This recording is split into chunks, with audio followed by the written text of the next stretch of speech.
Assalamualaikum warahmatullahi wabarakatuh. Selamat berjumpa lagi di dalam pembelajaran kita berhubung dengan bab solat. Kita berada dalam siri yang ke-15 iaitu bawah tajuk itu perkara-perkara yang makruh yang kita lakukan. Sekiranya kita lakukan dalam solat, maka perkara itu adalah hukumnya makruh. Jadi sebelum kita memulakan pembelajaran kita ini, saya berpesan iaitu bab solat ini penting. Siapa yang baru view, tolong subscribe. Yang dah subscribe dalam belajar membaca Al-Quran pun boleh teruskan mempelajari bab solat. Di samping kita memperbetulkan bacaan kita dalam membaca Al-Quran, kita juga memperbetulkan atau menyemak apa yang kita lakukan dalam solat itu, apakah berketepatan dengan yang dikehendaki oleh hukum fiqh, insya-Allah. Baik, kita teruskan pembelajaran kita berhubung dengan perkara-perkara makruh di dalam solat. Baik. Kita pergi kepada yang pertama. Baik. Pertama, yang ini kalau kita ni di sini jarang kita akan memasukkan tangan kita ke dalam dengan baju. Tetapi kalau di Arab Saudi sini, dia jubah dia yang jubahnya yang berlengan itu besar lengannya, boleh menjadikan kita semasa takbiratul ihram ataupun semasa rukuk dan semasa sujud, kita termasuk tangan di dalam lengan baju kita. Jadi hukumnya apa? Hukumnya makruh yang pertama. Ingat. Jadi kalau di sini janganlah kita seluk-seluk masukkan tangan dalam tu, ataupun kita punya lengan baju tu labuh sangat, melebihi daripada hujung jari kita. Itu boleh berlaku. Tangan kita termasuk di dalam lengan baju. Semasa kita takbiratul ihram ataupun rukuk dan juga sujud. Yang kedua, iaitu kita menutup mulut dengan rapat. Bila kita tak ada baca apa-apa, terutama kita mengikut imam, kita tutup mulut kita rapat-rapat. Tak boleh tutup rapat-rapat, biarkan biasa saja mulut kita. Itu terbuka seperti biasa. Jangan kita sengaja menutup mulut. Itu kita tutup bibir kita, rapatkan bibir kita. Itu juga makruh. Baik. Kemudian yang ketiga, kita solat kita tidak tutup kepala. Zaman sekarang orang pakai kopiah, ada yang pakai serban untuk menutup kepala. Jadi kalau kita tidak menutup kepala, ada seorang orang muda sekarang ni dia pandai bergaya, iaitu bila pakai baju Melayu tak pakai songkok ataupun tak pakai kopiah. Jadi itu kalau kita lakukan semasa waktu kita solat, dia juga adalah makruh. Kalau makruh ni tak ada apa-apalah. Jadi kalau boleh kita elakkan sebab kita solat. Elakkan kita daripada melakukan perkara-perkara yang makruh, menyebabkan solat kita makruh ataupun perbuatan kita itu makruh. Baik.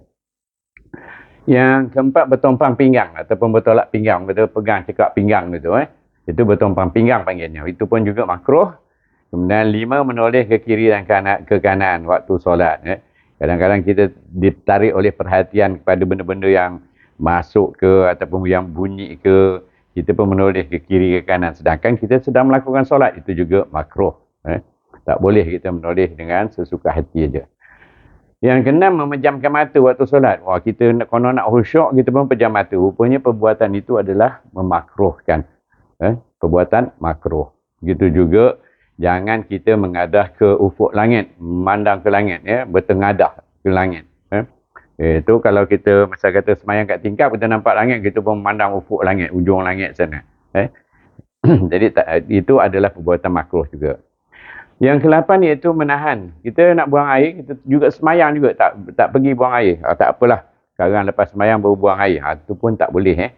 Itu sama ada buang air besar ataupun air kecil. Kalau rasa nak buang air besar ataupun nak buang air kecil, terus buang air besar kecil, baru solat. Tak apalah, biarlah kita masbuk, lambat sedikit sebab kita tak nak menahan buang air besar atau buang air kecil. Dan kalau dari segi perubatan pun kita menahan buang air kecil atau buang air besar ni boleh mendatangkan mudarat pada kita. Jadi sebab itu perbuatan itu dimakruhkan. Kemudian yang ke-9, kita berludah. Iaitu sambil kita semayang, kita pun tengok ada benda-benda dalam mulut, banyak liur apa, kita pun ludah. Itu pun perbuatan makruh. Memang ada ludah sebelah kiri, ludah sebelah kiri. Iaitu kalau kita dah ada penuh liur dalam mulut ke, ataupun ada makanan dalam mulut, ludahkan sebelah kiri gitu. Baik.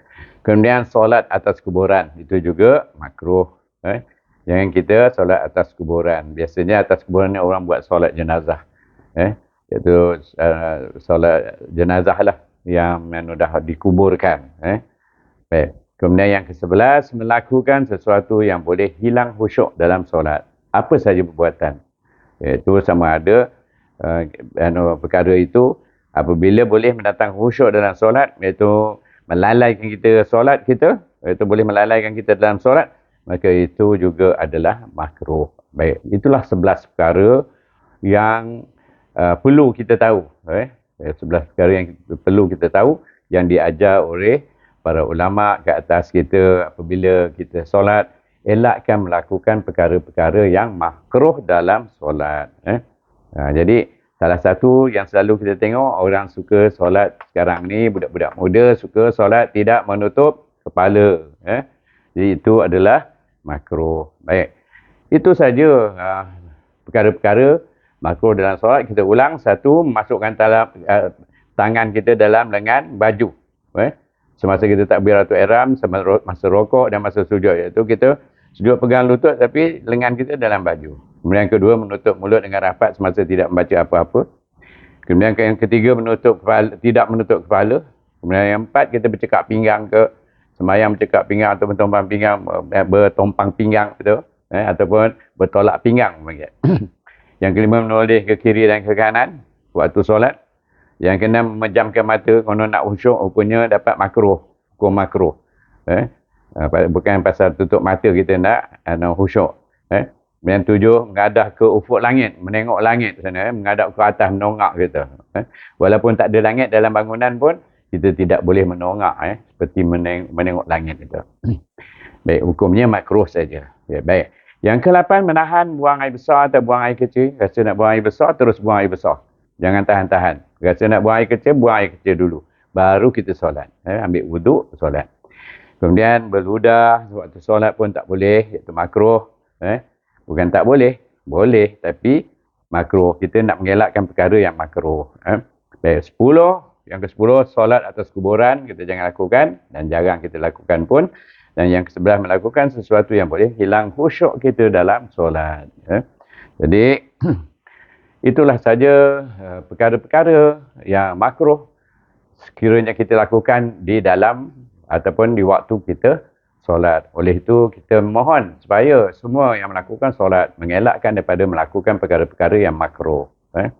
Jadi, supaya solat kita menjadi lebih sempurna. Dan selepas ini, kita perhatikan perkara-perkara yang membatalkan solat.